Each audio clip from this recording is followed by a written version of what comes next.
Hello. हाँ hello. कहाँ बड़ा हो? कहाँ बानी? वही जे जहाँ रही था। एगो बहुत बड़ा दिक्कत हो गई बा हमरा। दिक्कत? हाँ। आए अब तारा कौन बात के दिक्कत बारे? कैसे बताई लो सुनो। सुनी तू तो शादी करके गइलू, अब तो तू बड़ी मजा में। अरे मजा तो तू ले बड़ा, साजा में हम बनी यहाँ आके ससुरा में मैं झेल रही हूँ। तेरा दिया हुआ ये निशानी, नहीं हर आके ले चलो मुझको, पिया कर रहा है परेशानी। आके ससुरा में मैं झेल रही हूँ।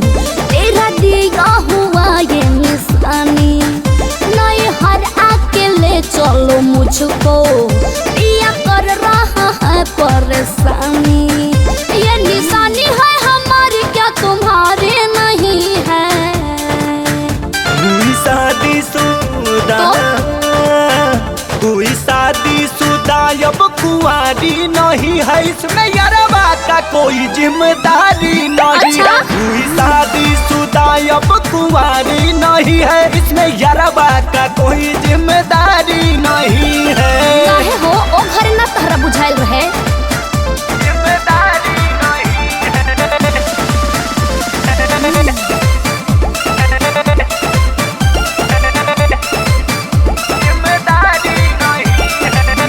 बीचो दरिया हमें फंसा के अच्छा।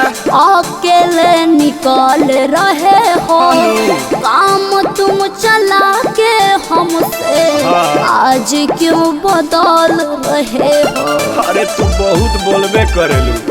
तोहरे खातिर बीचो दरिया हमें फंसा के अकेले निकल रहे हो, काम तुम चला के हमसे आज क्यों बदल रहे हो? बहुत गजन बैजा।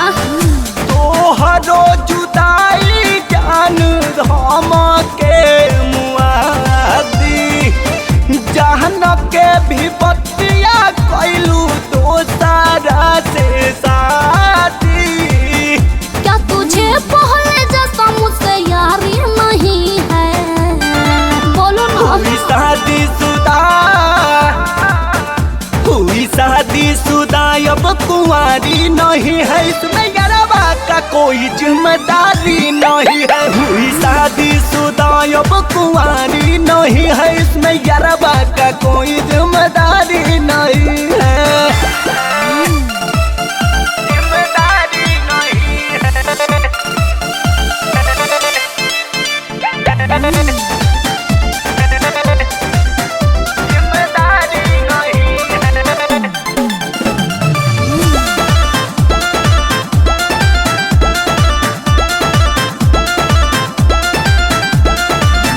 राजा नरेश जी को छोड़ दूंगी हमरे, सावन सरगम तेरा रखूंगी मान रे। अरे तू अभी लेना सुधर ले। राजा नरेश जी को छोड़ दूंगी हमरे, सावन सरगम तेरा रखूंगी मान रे। रहलू कुंवार माजा तबे देत रहनी, आई हो दादा तोहरा के फिरी में नान अगदी पले तरहनी। क्या तेरे दिल में मेरे लिए बेकरारी नहीं है? हुई शादीशुदा,